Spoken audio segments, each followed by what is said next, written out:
I love you, Pumpkin. I love you, honey bunny. Everybody be cool, this is a robbery! Any of you fucking pricks move! And I'll execute every motherfucking last one of you!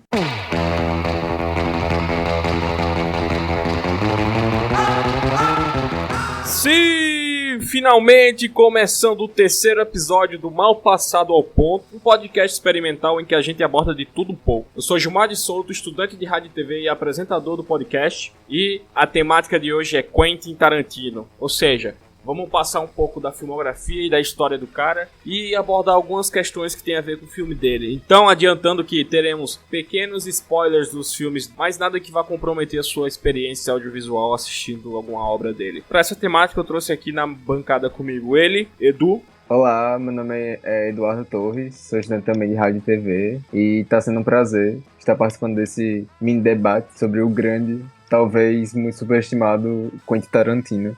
Eu trouxe também Emerson. Tudo bem? Eu sou Emerson Lacerda, estudante de Rádio e TV, e é um prazer também participar aqui desse debate e falar um pouco sobre o polêmico Tarantino. E por último ele, Maicon. E aí galera, meu nome é Maicon Carvalho, também faço Rádio e TV na UFPB. Vamos nessa. Então é isso, vamos cair de cabeça aí no universo Tarantino.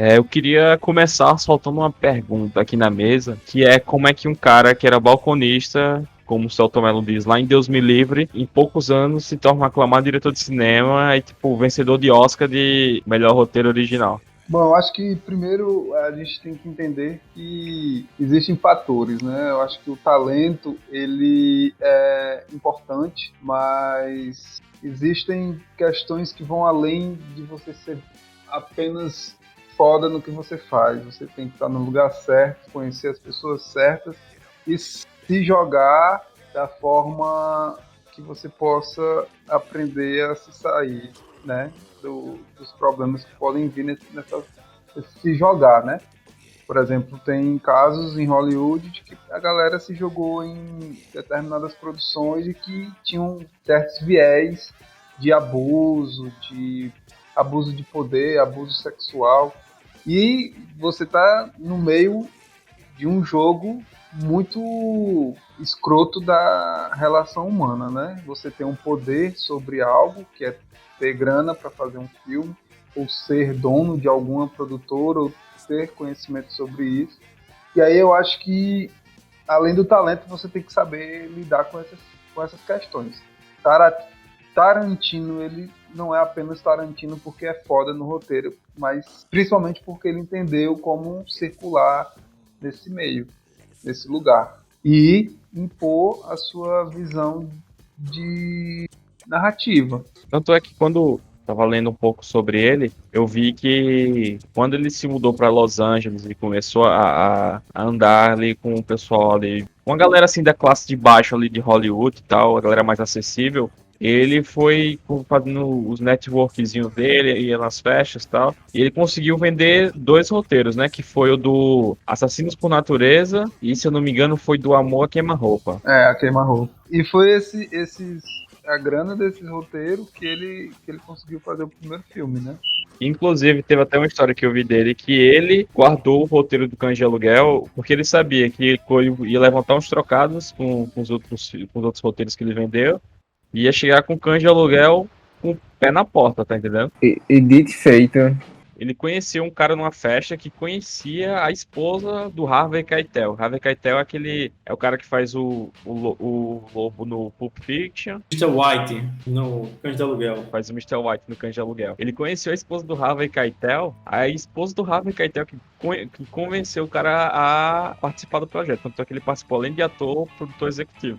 Essa pegada que você falou, Gil, do cara saiu de onde ele saiu, você pegar quanto ele alavancou a carreira de muitos atores. Se você pega o Cães de Aluguel, vê o elenco, só tinha de conhecido o Harvey Keitel, que já tinha uma filmografia, um reconhecimento de Hollywood bem forte. Os demais atores do filme são todos desconhecidos que depois tiveram, antes de já um certo brilho, o Hollywood, o Tim Hoff, o Michael Madsen, não eram conhecidos. E passaram após esse filme a ter um certo conhecimento.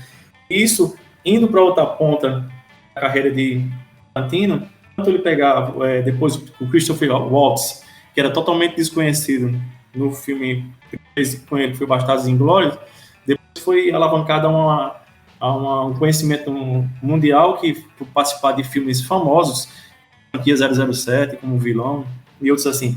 Assim, como eu ia falar, outra ponta agora da carreira dele, consagrados, monstros sagrados, digamos assim, consagrados no cinema, fazerem questão de participar de um filme dele, nem que seja numa ponta, como foi o caso do último filme dele, o Al Pacino participou e ele está lá nos créditos, lá no final dos créditos praticamente, porque a participação dele é pequena, mas ele fez questão de participar do filme por ser um filme de Tarantino. Diz respeito ao conhecimento que ele tem nesse meio, né? E ele também foi responsável por alavancar carreiras que já estavam meio decaídas, né? Como do John Travolta, por exemplo, que ele ressurgiu em Pulp Fiction, basicamente foi o papel assim que trouxe ele de volta. A Uma Thurman também, que ele deu um boom na carreira dela, com Kill Bill e com Pulp Fiction também. Então aí, ó, além de alavancar, ele salva carreiras. E aí, além dele, tipo, acho que o emprego, né, lá como balconista de locadora e consumindo os filmes que estavam disponíveis e que, além disso, vai criando essa personalidade, né, do cinema que ele vai construindo, das leituras e dos acessos, né. Então, imaginar que naquela época, lá na década de 90, esse cara está consumindo isso tudo, tendo a possibilidade de consumir, de estar no lugar onde o cinema é feito e, ao mesmo tempo, ter acesso a essas narrativas, né? Diversas possíveis. Dentro da locadora você tem do pornô ao suspense, E aí ele estava ali 24 horas, ele que tinha que passar as dicas para a galera que ia lá alugar, ele dava umas dicas, uns toques dos lançamentos, dos clássicos, e ele vai consumindo tudo isso pela profissão, né, pelo cargo que ele estava assumindo ali na locadora, e ao mesmo tempo já concebendo e instigando ele, olha, preciso imaginar agora como eu poderia...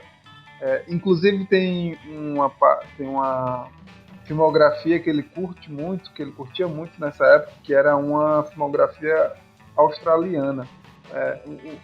Tem um termozinho, eu não vou saber falar agora o nome, mas é um nome em inglês, que fala sobre o período em onde o cinema australiano começou a criar narrativas mais fortes e pesadas, né?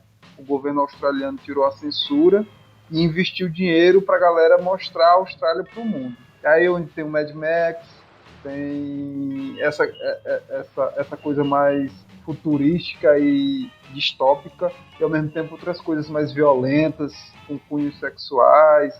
E é esse cinema australiano que remetia à ideia de mostrar a raiz do lugar.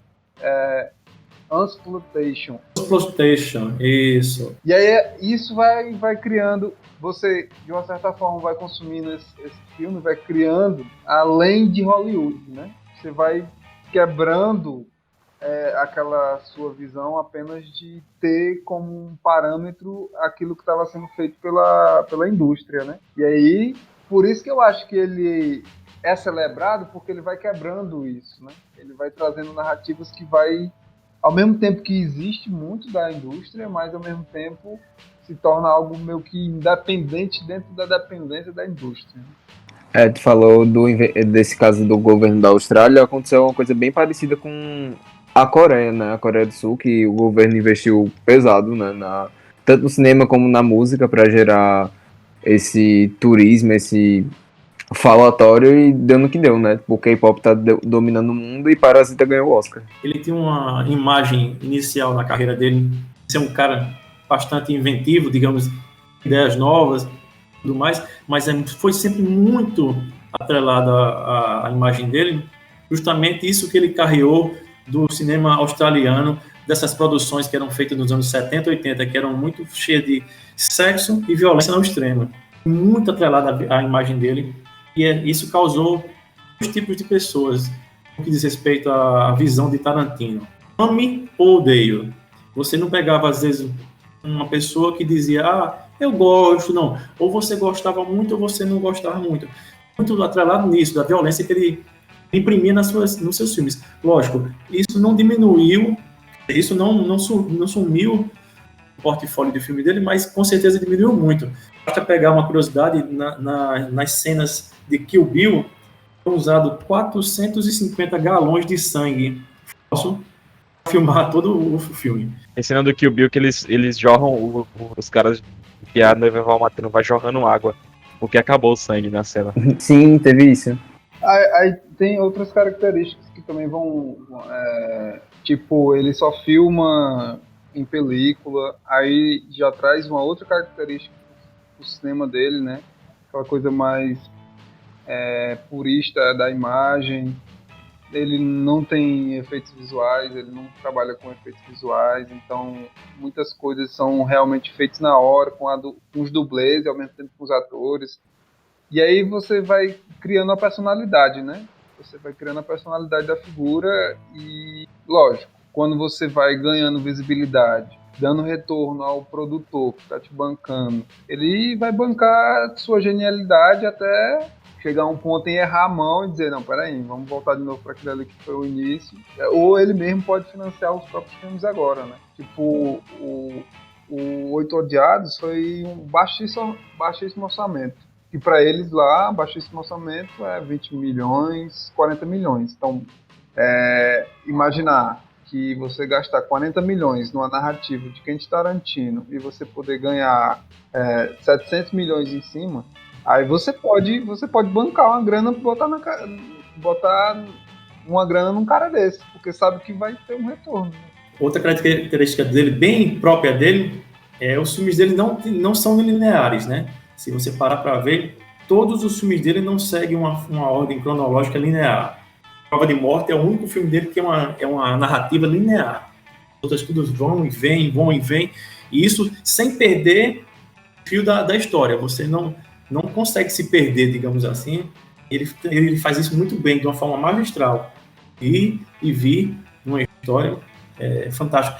Ele usa muito da criação das histórias dele, coisas da vida dele. Seja numa referência, seja a própria ação, que se alguma coisa da vida dele, ele transmite isso para as telas. Já li que alguns atores gostam muito disso, dessa verdade que ele põe nas histórias dele, que algumas coisas são bem relacionadas à vida dele real. Uma parada que eu fico muito impressionado é de como ele utiliza os diálogos para construir personagens. Tipo, os diálogos dele são muito bons, velho. O roteiro é uma peça-chave dos filmes de Tarantino, assim.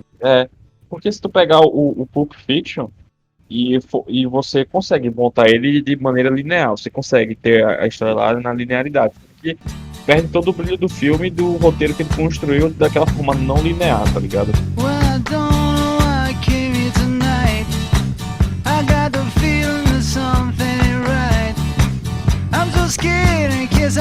Aí chega em 1992, o cara já tinha 2 roteiros vendidos e ele vai lá e chega dirigindo um filme, que foi Cães de Aluguel. Aí eu acho que, como a gente disse lá no início, que ele chegou e mostrou, jogou nos peitos assim, então, olha, eu tô chegando aqui nessa parada pra jogar o jogo.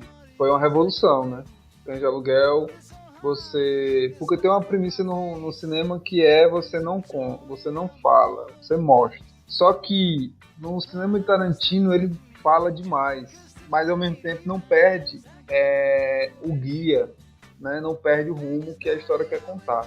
Então, naquela primeira cena dos personagens discutindo numa lanchonete o valor das gorjetas, falando sobre Madonna. E aí o que é mais interessante é que cada intervenção dos personagens, e aí você vai começando a perceber o domínio deles sobre a narrativa, é a característica de cada personagem. O personagem que é o Suvina, que não entrega a gorjeta, lá na frente você vai descobrir que era ele que era responsável por uma coisa na narrativa. E ele já tinha te mostrado isso bem lá no início, com apenas um gesto. desse personagem. Só com uma frase, só com I don't believe in tips, né? Eu não acredito em gorjetas. É aquilo, né? O Tarantino fala demais, mas ele não fala o óbvio. Então, não é tipo aqueles roteiros que tem muito, assim, sempre teve, né? Mas aqueles roteiros muito expositivos, que tem coisas que não precisava, tipo, o roteiro explicar, só deixar subentendido, e ele faz isso muito bem. Ele fala demais, mas não fala o óbvio, na real. E só pelas falas dos diálogos do personagem, tu já começa a construir todo o imaginário da história daqueles caras. Tipo, no Cães de Aluguel, logo depois da cena da lanchonete, eles se reúnem e vão pro local para planejar o assalto e tal. Aí eles não querem entregar o nome de cada um para não criar laços e tal. Cada um fica com o nome de uma cor. Aí fica o Mr. White, o Mr. Brown, o Mr. Pink. Aí, tipo, o Mr. Pink fala, por que eu sou o Mr. Pink? Por que eu não posso ser o Mr. Red, tá ligado? Uhum. Aí, tipo, eu acho que a gente devia escolher. Aí chega o Harvey Keitel e fala, não, ninguém vai escolher não. Eu deixei escolher uma vez e deu um problema do caralho. Ou seja, você já tira que nesse papo nonsense e tal, que aparentemente não vai acrescentar a história, você vê que já acrescentou todo o imaginário daqueles caras. E não precisa mostrar, tipo, um flashback dessa cena pra deixar claro, né?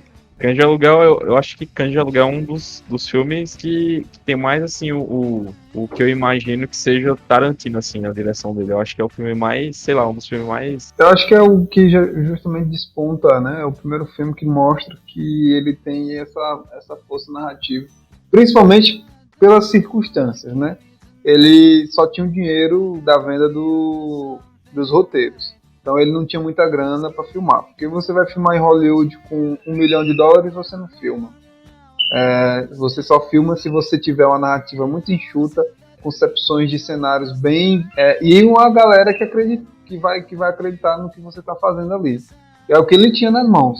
É tanto que existia a cena do assalto. Só que o produtor disse, meu irmão, você não tem dinheiro para fazer essa cena, fechar as ruas, explodir uma loja aqui. Não vai ter onde fazer isso, cara. Então aí ele pensou, vamos botar no roteiro já que a gente já fez o assalto. E aí contextualizar isso dentro da trama. Porque não tinha dinheiro para fazer o assalto. E ficou até melhor não tendo o assalto. Ver a trama se desdobrando de trás pra frente, né? Tipo... A gente já começa no assalto, depois volta pros caras planejando um assalto, depois vai pros caras presos lá, o policial, tá ligado? Ele já mostra nesse primeiro filme dele uma característica que é peculiar nos filmes dele, que é a trilha sonora, né? A música que compõe todo um filme é muito importante, e a dele sempre é impecável. Impecável. Você já lembra daquela cena, o personagem de Michael Madsen, que se não me engano é o Mr. Blonde, que fazia a tortura no policial que vai arrancar a orelha? Bota aquela musiquinha, liga o som.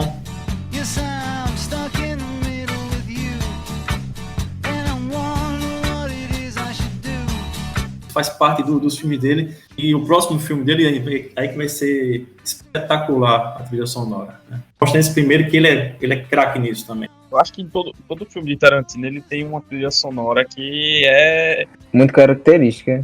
É muito característica. Tipo, o repertório musical que esse cara tem também. E teve até algumas cenas que ele já contou que ele fez a construção da cena a partir da música. Ele disse que um dos processos criativos dele é essa construção de criar a cena através da música. Tem aquela piada, né, que dizem que o Scorsese depois copiou, né, Cães de Aluguel.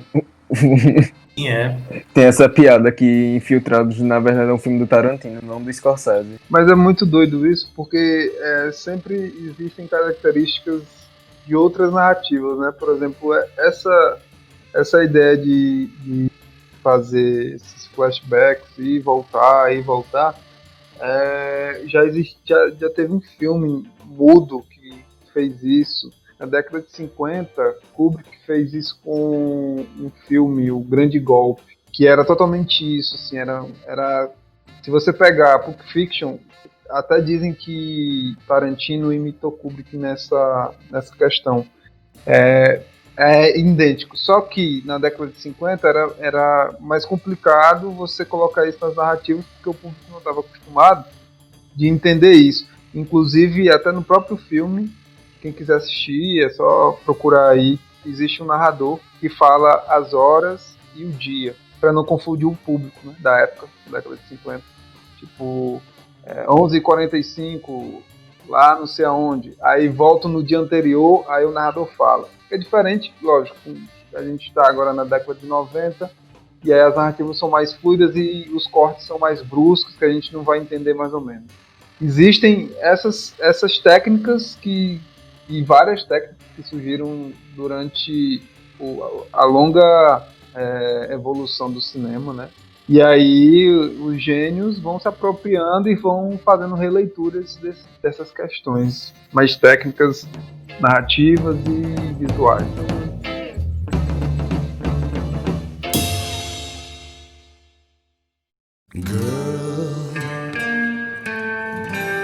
You'll be a woman soon.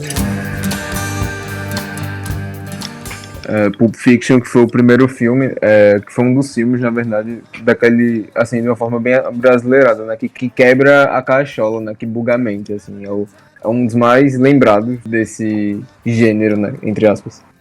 Eu acho Pulp Fiction foda pra caralho, viu? Porra. É impecável. Tipo, o filme já começa com uma loucura do caralho, né?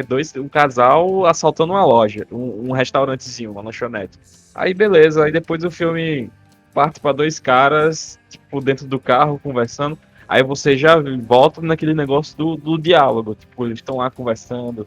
Aí um fala que foi pra Amsterdã, já fala de Amsterdã, fala aquele rolê do Royal with Cheese, né, que é o quarteirão com queijo. Você vai vendo o que, através da construção, o cara vai falando, você já percebe o que é que os caras estão indo fazer, pra onde os caras estão indo e o porquê os caras estão indo fazer aquilo, tá ligado? Aí depois você chega, é muito bom, velho, depois eles chegam lá pra entrar no apartamento dos caras, aí o cara vai falar, o Marcelo matou um cara porque o cara fez uma massagem no pé da esposa dele.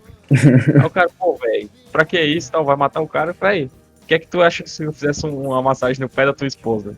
Aí, tipo, você já vai construindo, já vai tendo outra construção de personagem num diálogo que não tem nada a ver com o filme. E outra característica muito presente em Pulp Fiction é o humor sarcástico do Tarantino, né? O humor dele é muito peculiar, assim. Ele vai naquela história do risco que ele correu, porque, assim, todo mundo tem como um paradigma em Hollywood. Ele faz aquele primeiro filme, sucesso, deu uma aclamada pela crítica, tal, mas ele tem no segundo mostrar que aquilo não foi sorte, aquilo não foi ao acaso. Não foi sorte de principiante. Exato. E já começa dessa forma, né? Pulp Fiction, que hoje por muitos dizem a obra-prima dele, estou para arrebentar de novo. É um filme, a questão que o Michael falou do custo baixíssimo, custou 8 milhões de dólares, para ter ideia. John Travolta seria talvez o nome mais famoso na época deste elenco. Ele estava em total decadência. Só recebeu $150 mil, foi o cachê dele para esse filme. Custou 8 milhões de dólares e faturou 200 milhões de bilheteria. E esse filme foi um filme que revelou o Samuel Jackson pro mundo, né, velho? Sim. Agora, uma coisa que eu vejo nesse filme, e vejo em alguns outros filmes de Tarantino, se você parar para pensar, porque geralmente esses filmes hollywoodianos o vilão e tem um mocinho, né? Tem a contrabalança. O protagonista e tem o antagonista. Se você parar para pensar, quem é o protagonista desse filme? Então, quem é o vilão? Até que os filmes dele você consegue visualizar o vilão. Mas às vezes, quem é o mocinho? O mocinho, não existe um mocinho, aquele padrão nos filmes de Tarantino. Todos têm defeitos, qualidades, assim como os vilões também têm defeitos e qualidades. Você pega, por exemplo, no Pulp Fiction, você vê pelo menos 4 pessoas ali dividindo o protagonismo. Exatamente. Isso. E os personagens do Tarantino têm muitas camadas, assim. São personagens de camadas, então são personagens complexos e muito bem construídos. E por isso que a gente tem essa dificuldade de saber quem é o mocinho, que é o vilão da trama, porque o personagem é tão bem construído, tão bem complexo, que a gente não consegue ter essa visão.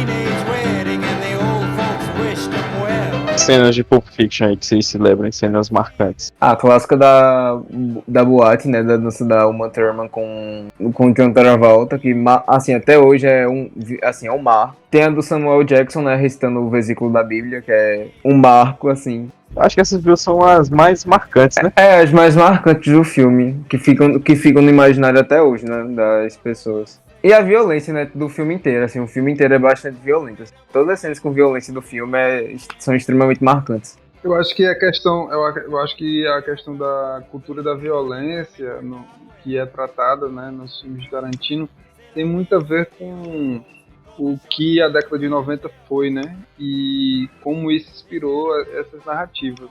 Porque nós estamos na década de 90, o auge do narcotráfico, a guerra às drogas, que foi criada pelo governo americano, e a violência em relação a essas questões, Pablo Escobar e tudo isso. A década de 90 nas Américas foi esse barril de pólvora da violência, né? Essa questão toda que implodiu. E aí, dessa referência que ele vai trazendo para as narrativas, porque estava no momento certo, na hora certa, talvez, de imaginar que a narrativa dele poderia linkar essa violência de uma forma mais audiovisual, né? Vamos mostrar uma violência bruta, mas ao mesmo tempo bem trabalhada, com uma fotografia mais rebuscada, porque existe uma delicadeza na forma de como ele filma, a forma de como a direção de fotografia capta, como ele coloca detalhes em certas questões. O relógio do personagem, do Bruce Willis, faz total diferença quando ele faz um close no relógio, porque a gente sabe onde aquele relógio teve. Ele nos disse onde aquele relógio teve. E quando ele faz esse close, sua mente imagina, caralho, o cara engoliu e botou pra fora. ele já tá te trazendo, ele já tá trabalhando pra tu pensar visualmente o que ele te mostrou na narrativa, né? Então o cara é foda mesmo, assim.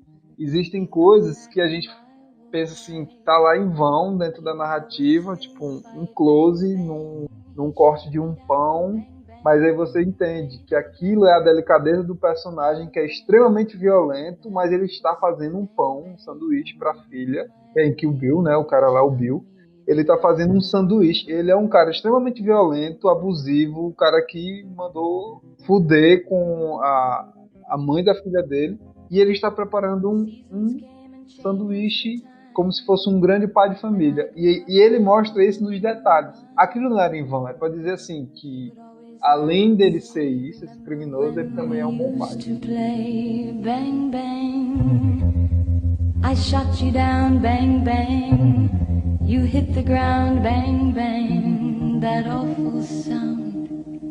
Bang, bang. Já que tu já citou Kill Bill, já falou de violência e já falou de fotografia bonita, acho que a gente já dá pra pular pra Kill Bill, hein? Que é assim, pra mim é a obra-prima do Tarantino. O 1 e o 2 são impecáveis do começo ao fim, tem um defeito. E o Kill Bill começou a ser gestado em Pulp Fiction. Tem aí pelas internet da vida algumas coisas que ele fala, que ele conversa isso com a Uma Thurman, dizendo que tinha uma ideia de um filme que ele ia colocar em prática, ele queria ela como protagonista. Mas até então era só ideias, né?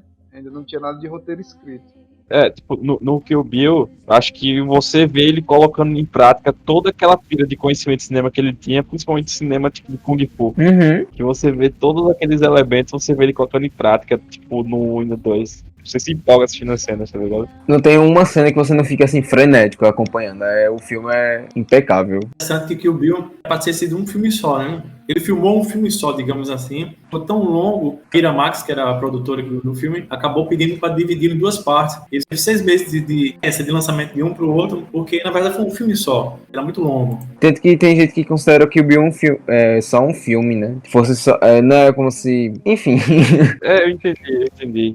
Tipo, o próprio Tarantino considera isso, que ele fala que vai se aposentar ao longo do seu décimo filme, né? Porque ele considera que o Bill 1 e 2 como uma coisa só. Se fosse isso, ele ia ter 10 filmes já dirigidos. Fora o Jack Brown, porque ele não considera o Jack Brown no meio, porque foi uma adaptação do livro e tal. O Jack Brown é impecável também. Mas eu acho que ele também, lógico, ele se tornou show business, né, pô? Ele se tornou show business, então é extremamente cultuado, tanto que qualquer narrativa que seja sanguinolenta, você imagina, foi feito por Tarantino. Ninguém mais pode colocar sangue se não tiver, tipo, sem fazer referência a ele, porque ele exaltou esse tipo de técnica dentro dos filmes, né? Só que outras pessoas já podiam ter usado sangue, enfim, o Massacre da Serra Elétrica, só o que tem é sangue, mas não da forma de como ele utilizou, né? E aí ele se tornou show business, e é muito interessante para ele chegar e dizer, só vou fazer 10 filmes, porque ele vai ter o financiamento desse 10º filme e vai ter toda a distribuição possível e os holofotes vão continuar nele. É sair por cima da carne seca e se manter por um bom tempo assim, né? Diferente, tem vários diretores que faliram, vários diretores que não conseguiram voltar, manter sua pegada por questões várias, né? Assim, pessoais. O Sam Peckinpah, ele é um diretor extremamente violento, mais violento do que Tarantino. Só que a violência dele era feita na década de 70. Totalmente diferente da violência que era possível ser exibida nos cinemas na década de 90, de Tarantino. Mas Sam Peckinpah é um cara extremamente violento. Tem Meu Ódio Será Sua Herança, é um filme que ficou engavetado porque a própria produtora disse, não, meu irmão, esse filme não vai passar no cinema, tu é doido. Tem uma cena, a primeira cena de morte sanguinolenta, de sangue explodindo, de coisas explodindo, de um cara com a metralhadora. Porque vocês sabem, vocês já assistiram filmes Bang Bang, né? Tem filme Bang Bang que o cara tira e depois passa a mão assim no... Parece que tá com a mão o sangue na mão, aí depois do tiro coloca, né? Com a mão. É diferente agora. Tarantino dá um tiro, o bicho sai o coração e o fígado junto, assim, né? Com a explosão. Na época não tinha essa técnica, essa tecnologia, e ao mesmo tempo não era possível, porque tinha censura. Disse, olha, o filme só tem que ter isso de sangue, porque a sociedade conservadora da época não aguentava assistir. Senão o filme pegava censura X nos Estados Unidos, que é tipo a censura máxima. Isso. Enfim, é um rolo do caramba. Não, mas é isso, assim, tipo, ele estava no momento certo para colocar essas técnicas em prática. Mas existiram diretores extremamente violentos antes de Tarantino, mas que a época e o momento não tinha como expor da mesma forma. Sam Peckinpah, por exemplo, é uma das figuras e que era muito difícil, porque ele era um alcoólatra e ele, enfim, fudia com set de filmagem, mas a sua filmografia também é muito foda. E Tarantino revisita ele sempre. Gil perguntou, né, sobre Jack Brown, né, que em teoria é o terceiro filme dele, mas ele não considera porque, enfim, é uma adaptação. Foi o filme menos, assim, é o filme menos cultuado, né, do Tarantino, é o mais desconhecido, assim. Apesar do elenco ser incrível, tem o De Niro, tem o Samuel Jackson, tem, enfim, uma galera. Assim, ele revisitou, né, a Pam Grier, que era uma rainha do cinema negro dos anos 70, e foi um filme, assim, ele foi um sucesso de bilheteria, a galera gostou bastante na época, sendo que a crítica não deitou muito pro filme, assim, deixou passar batido.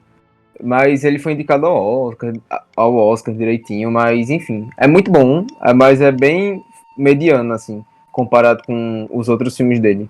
Enfim, o filme inteiro é basicamente protagonizado por uma mulher negra, né, que é o que deixa o filme ainda melhor, e então é isso.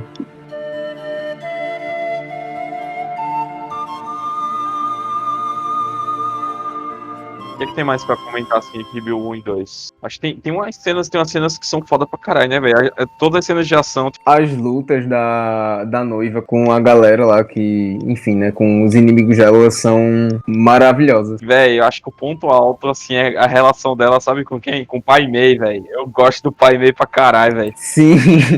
Ela conhece o Pai Mei, é o que ela, tipo... E você vê que ele é muito clichêzão de filme asiático. Tipo... Sim, ele é tipo a caricatura em pessoa. Tipo, ele joga a espada pra cima, a espada cai lá na bainha, tá ligado? Tipo, aquela, acho que é do primeiro filme, do segundo, a luta de faca dela com aquela... Eu esqueci o nome da personagem dela, mas é aquela luta de faca que elas estão na casa da... Que, tipo, a filha da mulher chega, tá lá ainda, tipo, e é uma pancadaria do caralho, e, tipo, a cena é impecável, assim. É dentro de uma casa, e a filha chega, elas param de brigar, E tem a cena com a japonesinha, né, que eu esqueci, que ela tá com a bolazinha, e também aquela sequência do anime, né, que tipo, do nada entra uma animação no meio do filme. Véi, tem um. Tipo assim, é muito foda esse flashback. Pô, caramba, eu tinha esquecido isso, que tem um anime no meio do filme, pô. É contando a história dela, que ela era, tipo, escrava sexual, uma coisa assim, e ela matou o abusador dela. E o anime é extremamente, assim, é lindo, é lindo. Toda a construção do filme, da animação, no caso, do filme também, enfim. E o anime é bem sanguinolento, né? Que ela dá uma facada no cara e jorra milhares de litros de sangue do cara.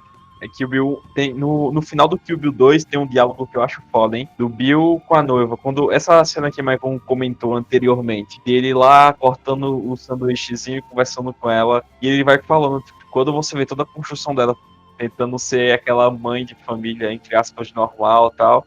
Aí ele começa a falar, do nada começa a falar do Superman, tá ligado? Aí ele fala que o Superman, o alter ego dele é o Clark Kent. Ou seja, o Clark Kent é um cara desajeitado, é um cara que tem vergonha e tudo mais. O Superman usa esse alter ego para ficar entre os humanos. Ou seja, Clark Kent é uma crítica do Superman para com os humanos. Você não é o Clark Kent, você é o Superman. Que você é de verdade, você é um assassino. Você tá tentando ser uma mãe, mas você sabe o que você nasceu para fazer. Esse filme aí, ele trouxe de volta a Daryl Hannah, que tava esquecida, Sim. não fazer mais nada. Ela volta bela e brilhante o papel dela, uma das antagonistas da Uma Turma. E outra coisa interessante, ele tem nesse filme aí, no Kill Bill 2, ele traz de volta um xerife Earl McGraw. O xerife apareceu primeiro no filme No Drink no Inferno, que não é de Tarantino, a direção, mas é o primeiro dele.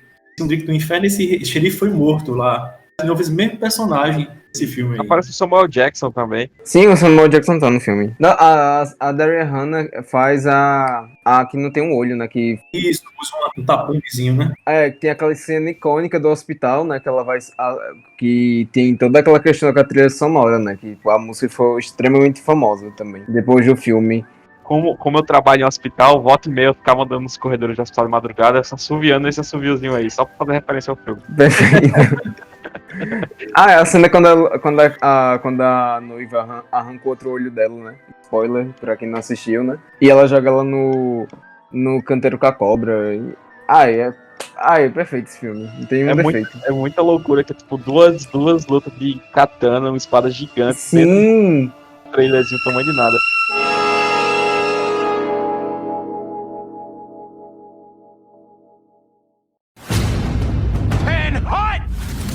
I'm putting together a special team. We're gonna be doing one thing and one thing only. Killing Nazis. Sound good? Yes, sir!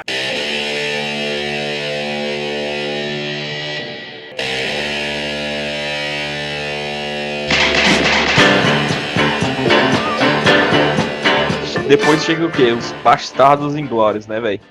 Eu acho, é um dos poucos filmes que eu acho, tipo, o título em português 1000 vezes melhor do que o inglês, velho. Sim. Bastardos Inglórios é um título do caralho. Desses últimos filmes, acho que Bastardos Inglórios foi, tipo assim, o filme mais hypado dele, né? Que veio depois Django, né, eu acho, e depois veio Os Oito Odiados e Era Uma Vez em Hollywood. Acho que Bastardos Inglórios, eu acho que foi o filme mais mainstream dele, desses últimos. Bastardos Inglórios, aí vai trabalhar a questão que ele gosta muito de trabalhar, né? Que é reescrever a história da maneira dele, né? Em Bastardos Inglórios, a gente vai ver o quê? Que Hitler foi assassinado num cinema. E ele vai assassinar o Hitler no lugar que ele ama, né, velho? No cinema. Isso. E uma menção honrosa aí, Ennio Morricone, que pôs a trilha desse filme, né? Ele morreu essa semana, né? Foi uma trilha toda composta por ele. E, assim, Tarantino sempre foi um admirador dos filmes de Sergio Leone. E talvez tenha por isso que ele foi pegar o Morricone para ser o criador da trilha, porque era famoso por ter criado várias trilhas dos Spaghetti Western de Sergio Leone. Você pega, tem aquela trilha do Bastardos Inglórios, que ele faz que ele pega aquele Fuelis e coloca um mix de italiano. Vocês estão ligados para que eu tô falando?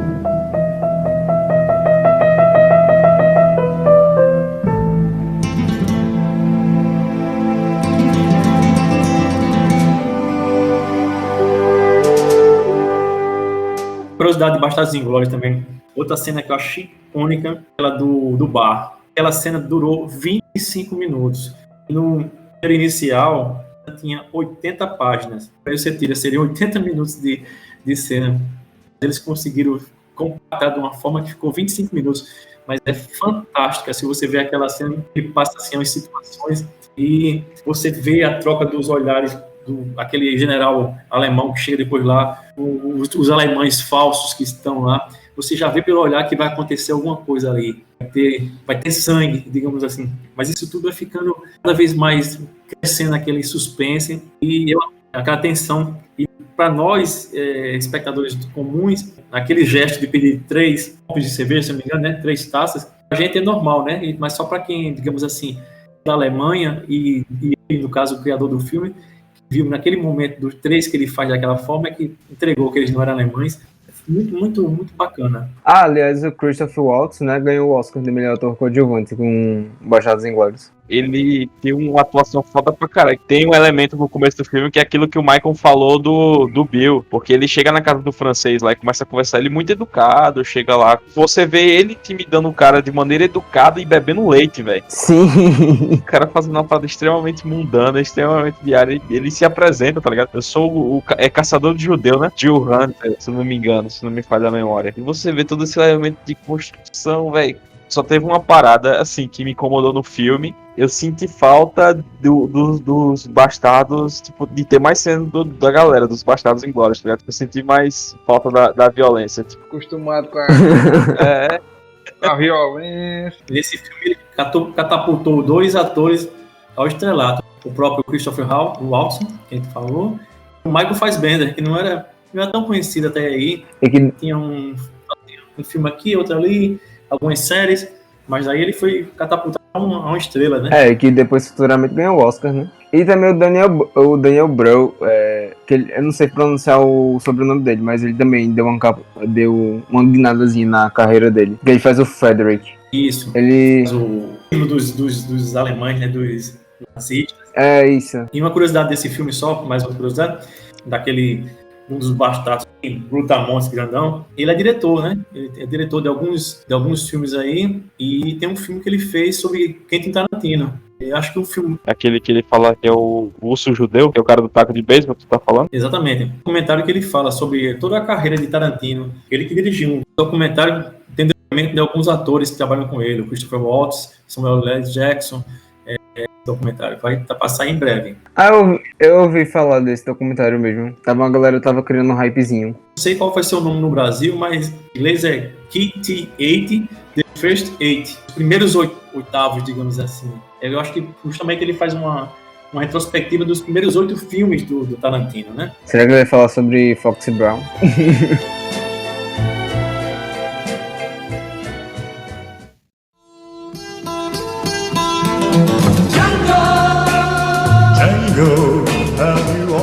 Aí o próximo filme da carreira do cara é o Django, né, velho? Django Livre. Que acho que é um dos filmes mais polêmicos dele, né? Porque deu, assim, o protagonista é o Jamie Foxx. Assim, o filme inteiro é bem irônico, né? Bem esse humor ácido do Tarantino, né? E a galera criticou muito, né? Por conta do teor racista, entre aspas, do filme.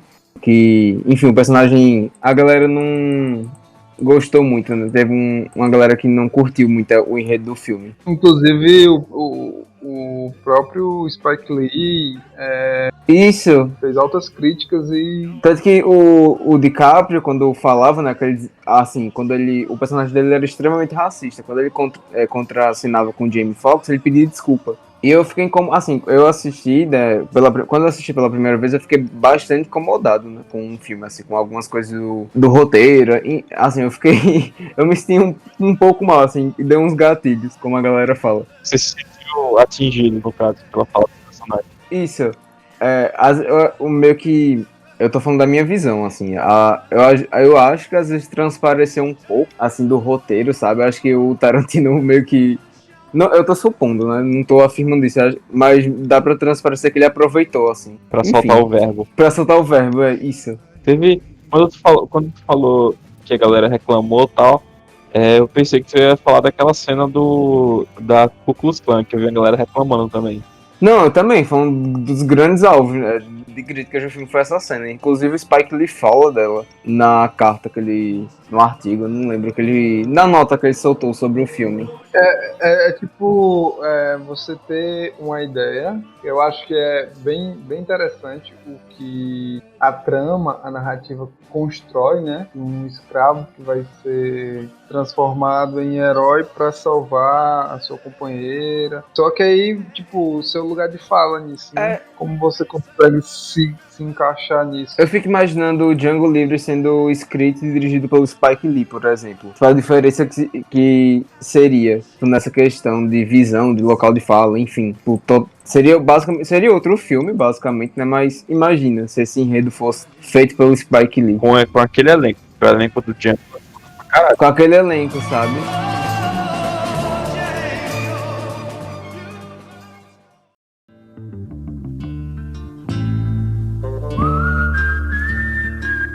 O nome original de Django Livre é Django Unchained, né? Mas inicialmente tinha outro nome que teve que mudar, que era The Angel, The Bad and The Wise.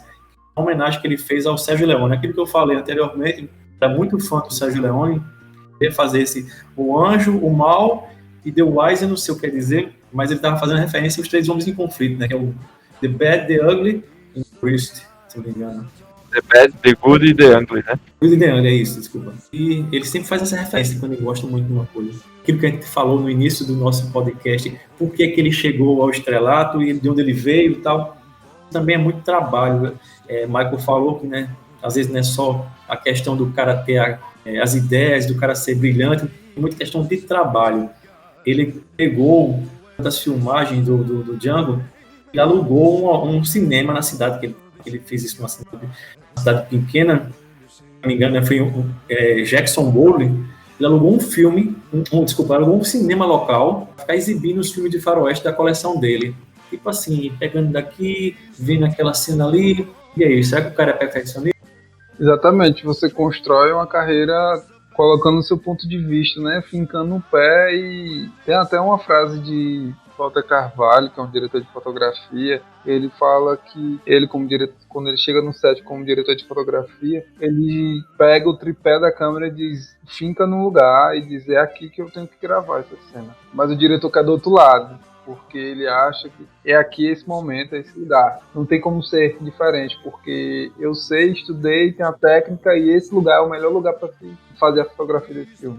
E aí ele tem essa sacada. Não é questão de ser gênio, mas é questão realmente de trabalhar muito e estudar e ver filme, ver narrativa, entender qual é o caminho. Enfim, ele mesmo fala que todo dia, ele escreve todo dia, quando ele está num processo criativo. Ele não é aquele que, vou esperar a inspiração baixar aqui e aí pronto, vai nascer um novo clássico do cinema.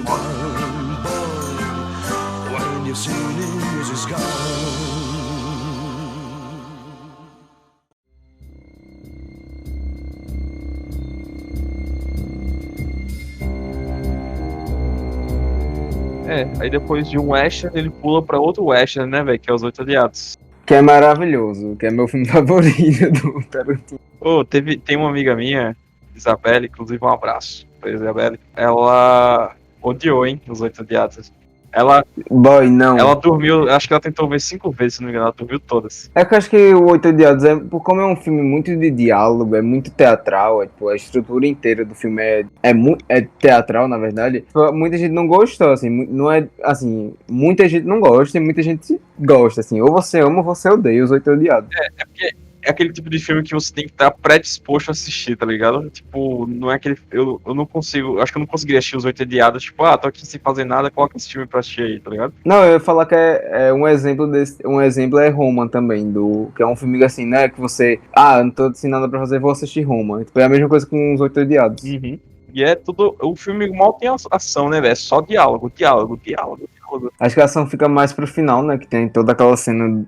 Enfim, que eu não vou dar spoiler, né, mas... Então, como ela falou, é um filme realmente muito teatral, muito construído todo na base do diálogo. Se baseia todo no diálogo, transita todo no diálogo, a ação é mínima E também, talvez por também ser um filme bastante longo, creio que seja o filme mais longo dele, são quase 2 horas e 50 de filme, e isso pode, para quem não está acostumado ao diálogo, dar um certo cansaço, mas sou da mesma trupe sua, Eduardo, eu também adorei o filme. Eu adoro esse filme. Eu gosto também, eu gosto muito. Eu assisti, quando saiu, eu assisti umas 3 vezes, assim, numa semana. Mas é pra você entender, né, que o cara, tipo, ele tem um domínio sobre isso e da produção, né? Tipo, ele fala pro produtor, pra produção lá, e diz, olha, eu tenho esse filme aqui e é desse jeito que o filme vai ser. E o cara, tá bom, a gente já ganhou muito dinheiro junto, vamos investir nessa parada. É tanto que esse filme só foi 44 milhões de dólares e arrecadou 150 milhões. Saiu no lucro, né? E isso foi o mesmo lançamento do que tu pega, por exemplo, Deadpool, que é um filme de super-herói comercialzaço, tá ligado? Eu acho que desses filmes, acho que Os Oito Odiados foi o que eu mais tive relutância pra assistir. Tipo, eu tentei assistir umas 3 vezes, não consegui, eu cochilei, tá ligado? Eu acho que foi assim, cultuaram um cara, né? E aí ele disse, olha, eu sou cult.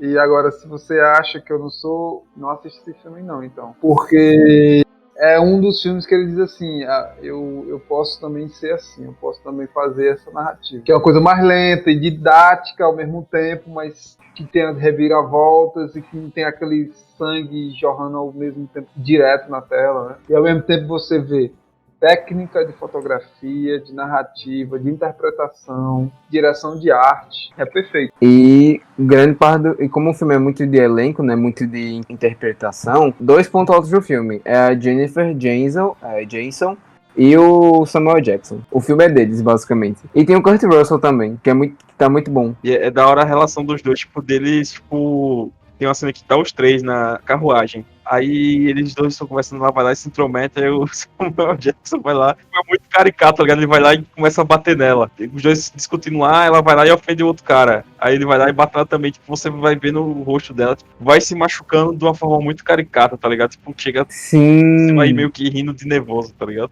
Interessante que esse foi o 6º filme da dupla Samuel L. Jackson e Quentin Tarantino, né? Todo diretor tem aqueles seus preferidos, né? Ele gosta muito do Samuel L. Jackson.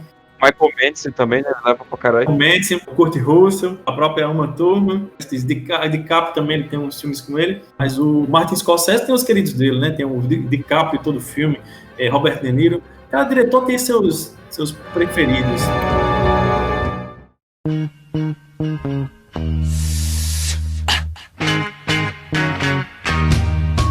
Dá pra gente pular então pra Era Uma Vez em Hollywood. O último filme dele, o mais chato. Gostei. Eu gostei, pior que eu gostei desse aí, pra caralho, velho. Assim, o filme é bom, né? Mas é muito lento. Demora pra chegar até, sabe? E aí eu acho que existe muito de uma coisa que influencia nessa narrativa, que é ele ter o controle sobre a produção. Ele que produziu, ele que bancou o filme. Então não tinha nenhum outro produtor de Hollywood que tava, ei, coloca isso, bota essa cena que o povo gosta, o povo sabe que tu faz desse jeito. E existem os produtores que estão lá pra ser isso, né? Dizem que esse é o filme menos Tarantino do Tarantino. Uma coisa que me causou estranheza no filme foi a violência, velho. Praticamente não tem, tá ligado? Só tem na cena final, eu acho. Só na cena final, né? Tipo, o que mais chega próximo de violência é o Brad Pitt dando um socão na cara do cara lá na hora que eles chegam lá no acampamento do Tex. E ele fez a mesma coisa que ele fez, né, em Bastardos Inglórios, que é reescrever a história. Eu falar, mais uma vez ele mexe com a história, né? E se acontecesse assim, né? E a Margot Robbie tá perfeita no filme. Só queria dizer isso. Tanto que a personagem dela, ela tem sequências à parte de toda outra relação da trama principal, né? Uhum. Mescla, não é isso, Michael? Ele mescla cenas reais com cenas da ficção, é isso? Não, e a aparição dela, assim, ele tá tipo meio que homenageando ela, né? A forma de como ele vai colocando ela na tela, ela indo no cinema assistir o filme e tal. Sim. Tipo, e aí é um filme que realmente você tem que conhecer um pouco da história pra entender.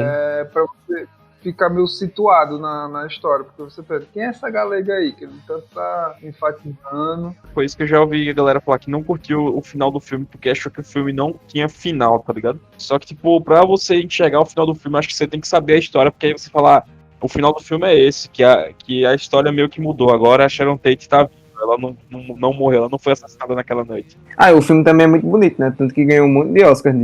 Ganhou Oscar de montagem, uma coisa assim, de direção de arte. Eu nem lembro qual foi, mas ele ganhou. O filme é bonito, a trilha sonora é foda demais. O figurino é muito bem feito também. Os três protagonistas estão muito bem, velho. A Margot Robbie, o Brad Pitt e o DiCaprio. Tanto que o Brad Pitt ganhou o Oscar, né? De melhor ator coadjuvante. Primeiro Oscar do boyzinho. Curiosidade, nessa época de digitalização, né, que todos os filmes praticamente são filmados em câmeras digitais, esse não, ele foi todo filmado em película. Ele só filma em película. É tanto que quando ele tá ele grava 100 rolos de filme, ele faz uma festa no set. Porque é caríssimo, né? Você trabalhar com... É tanto que eu acho que teve uma indústria que produzia esses filmes que tava falindo, e aí ele meio que ajudou financeiramente, pagando para eles fazerem as películas, para ele ter película pros filmes dele. Olha aí, salvando empresas. Além de carreiras, Quentin Tarantino salva empresas da falência. Pois é, meio que ele fez um estoque, assim, a empresa ia falir, aí ele disse, vamos fazer um negócio aqui, nos meus filmes, tu me fornece e tal. Gerou mais empregos que o governo Bolsonaro. Tem que mandar esse plano econômico pro Paulo Guedes, pô.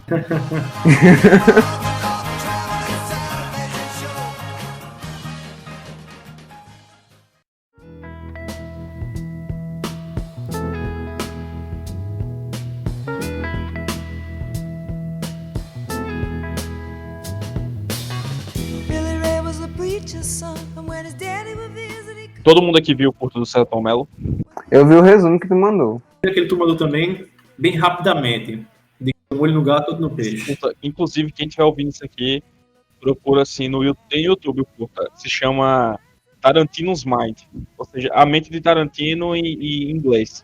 Que é basicamente um curta que o Selton Mello fez junto com o seu Jorge. E é com roteiro e filmagem, tipo, bem inspirado no estilo Tarantino, tá ligado? E qual é a sacada dos caras? Que todos esses filmes que a gente abordou aqui, e ainda mais alguns outros que vão além, fazem tudo no mesmo universo. Tipo assim, no Kill Bill, a noiva sai dos Estados Unidos pro Japão para falar com o Hattori Hanzo para pegar uma espada dele, né? É você volta no Pulp Fiction, quando tem o Bruce Willis, ele vai salvar o Marcellus Wallace lá dos caras. Ele pega uma espada, ele pega uma katana lá na loja de penhores, ou seja, aquela é uma Hattori Hanzo, tá ligado? No Cães de Aluguel, o Mr. Blonde se chama Vic Vega, e ele seria irmão do John Travolta em Pulp Fiction, que se chama Vincent Vega, tá ligado? E aquela mala que eles estão roubando no Cães de Aluguel é aquela mala que o John Travolta tá no Pulp Fiction. Só que o Kill Bill, ele se passaria num universo que seria tipo, como se fosse uma ficção dentro da ficção. Porque há uma turma no Pulp Fiction, ela fala pro John Travolta que ela fez um piloto de um seriado uma vez, e nesse seriado ela fazia parte de um grupo de 5 mulheres que eram assassinas, e ela era especialista em facas. No Kill Bill, ela faz parte desse grupo, e ele é um especialista em facas, é verdade. No Django Livre, aquele Dr. King Schultz, que é o dentista. No Kill Bill, quando a noiva tá dentro do caixão e ela sai dentro do caixão, se você vê no túmulo lá, tem Amanda Schultz. A galera teoriza que essa Amanda Schultz, ela é a esposa do Dr. King Schultz. É um universo interligado. Fora essas ligações mais diretas, tem umas ligações que são em segundo plano, tipo, quase todos os filmes têm a marca de cigarro, que é Red Apple, tá ligado? Que os personagens fumam. Essa marca Red Apple é uma marca criada, fictícia por Tarantino. Sim, exato. Só que ela aparece em todos os filmes, tá ligado? Tem aquele policial que o Emerson citou, o xerife, né? Ele aparece no Drake do Inferno, no Kill Bill, e se não me engano, parece que ele aparece na Prova de Morte também. O personagem do Tim Roth, nos Oito Odiados, se chama Pete Hicox. Pete Hicox, é uma parada assim. E o nome tenente que o Fassbender faz no Bastardos Inglórios é Art Hicox, tá ligado? Ou Hicox, não sei como é que é a pronúncia. Mas tinha o mesmo sobrenome, tipo... Aí o que aconteceu com Samuel Jackson no Pulp Fiction? Ele não escapou dos tiros lá? Aí ele considerou isso um milagre. Aí o que ele fez? Ele largou aquela vida, se aposentou, se mudou, e ele foi lá pra onde tinha... Aí, abrindo parênteses aqui rápido. é aí que se divergem as teorias, porque tem uma teoria que diz que o Pulp Fiction tá no mesmo universo do Kill Bill, e outra que o Kill Bill é um universo à parte, porque tipo, o Samuel Jackson teria saído lá de onde ele tava, daquela área do Marcellus, e tinha ido ganhar vida, tipo, tocando órgão numa igrejinha que é a igrejinha do Pulp Fiction, tinha sido assassinado lá. O que tu falou, ligação com a Amor Queima-Roupa, que em Cães de Aluguel, o Mr. White, que é o Harvey Keitel, menciona uma amiga dele, uma parceira antiga que ele tinha, uma tal de Alabama. A mesma Alabama foi vivida por Patrícia Arquette no filme Amor Queima-Roupa. Eu acho massa essa fanfic que a galera cria quando você consegue trazer isso, né? Assim, para dentro das suas histórias. E eu acho que ele acaba bebendo muito disso e criando essas possibilidades de teoria. Mas eu acho que ele vai criando os universos dele, vai reutilizando as fórmulas que ele possui como um diretor já consagrado. Assim. Ele já sabe o que o público dele quer, ele já sabe os caminhos que a narrativa dele dá, e ao mesmo tempo ele está em transformação, né? Está trazendo novos narrativos, ao mesmo tempo sem perder o que ele foi, o que ele construiu. A questão da espada de samurai, ela vai estar presente, ela vai voltar em qualquer outro momento, porque faz parte da história dele. Né? Isso marcou a carreira dele. Eu acredito que não seja esses universos que estão interligados. Eu acho que é mesmo a construção desse ser, né? Desse cara que criou uma história no cinema e que criou seu próprio universo e que a turma, de uma certa forma, vivencia e que cria fanfics, assim, tem uns fanfiqueiros aí que geram, e é isso que faz com que a coisa se torne pop, né? É o que o Tarantino gosta de fazer em céu pensar, né? Pois é. Mas só que aí que tá, eu acho que esse negócio desses universos, eu acho que começou com isso aí que o Michael falou, sendo que ele acabou abraçando, e hoje tanto é que, tipo, logo depois que pipocou essas fanfic e tal, ele chegou a confirmar que realmente era isso trabalhando, mas eu acho que era, tipo, ele querendo trazer um crédito pra ele de algo, tipo, que ele fez sem intenção, tá ligado? Acho que sim. Não tem aquela louca que é a escritora de Harry Potter? A J.K. Rowling? Sim. A J.K. Rowling. Ela tem no Facebook um grupo de fãs do Harry Potter. Eles tinham várias histórias e várias teorias e tudo. E aí todo mundo perguntando, será que vai acontecer isso? Será que vai acontecer aquilo? E pá, e a galera escrevendo, poderia acontecer isso com o personagem fulano, cicrano e tal. Poderia fazer isso, poderia ter... E aí, do nada, apareceu nas histórias. E aí a galera, porra, não era isso que eu disse que ia acontecer, cara, era isso. Aí descobriu que ela foi lá no fórum e pegou todas as ideias da galera e fez o que a galera queria. Certíssimo. Mas sob demanda impossível, né? Olha aí, ó, ela realmente tem emoções, assim. Fez, assim, vou alimentar os fãs. E acaba que Tarantino seguiu essa história, né? Ele percebeu que isso era muito bom para manter em alta a sua imagem e criar esses universos mesmo, essas teorias de ligações. Porque assim, o cara que escreveu as histórias dele, né, pô? Ele que trouxe todo esse universo pop de violência. E aí ele vai tendo controle sobre isso. E aí quando a galera começa a viajar, ele disse, realmente, eu acho que isso pode ser mesmo. Eu acho que ele aproveitou o quê? Porque quando essas teorias começaram a pipocar, era tipo, bem no início dessa parada de universo Marvel, que a galera fala, tipo, o universo Marvel cinematográfico, que tem todos os filmes que não estão ligados e tal, não sei o que. Partilhado, né? Tinha essas paradas que ele colocava, eu acho que ele colocava umas referências assim, pra ele mesmo entender, tá ligado? Tipo, eu acho que é uma coisa muito comum um diretor, tipo, colocar umas referências a ele mesmo nos filmezinhos. Acho que foi isso que ele fez, sem muita pretensão, tá ligado? E ele aproveitou esse gancho, a galera tava com a Marvel e tal, pra ele acabar levando os créditos de que ele foi o primeiro que fez isso, mesmo tendo sido sem pretensão nenhuma, tá ligado? Sim, ele que criou o multiverso, basicamente.